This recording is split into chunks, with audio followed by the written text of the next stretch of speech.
সকলকে জানাই শুভ মহালয়ার প্রীতি ও শুভেচ্ছা। সকলের যেন আজকের দিনটা খুব খুব ভালো কাটে। শুধু আজকের দিনটা নয়, প্রতিটা দিনই যেন সকলের খুব ভালো কাটে।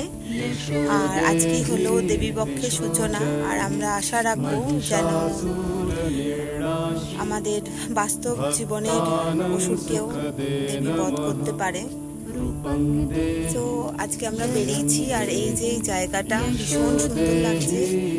প্রতি বছরই মহালয়াতে আমরা এইসব জায়গায় আসার চেষ্টা করি, খুব ভালো লাগে, ফ্রেশ এয়ার পাই। আর ভোরবেলাটা প্রতিদিন ওঠা হয় না, কিন্তু মহালয়ার দিন কিন্তু আমি টাইম করে উঠে পড়ি। আর সবাই মহালয়া দেখতে কিন্তু ভুলো না। বলো শুভ মহালয়া সবাইকে। আজ আমরা বেরিয়েছি সকাল সকাল, একটা বোম ফেলে দিচ্ছিল আর একটা সময় রাত হয়ে গেছে।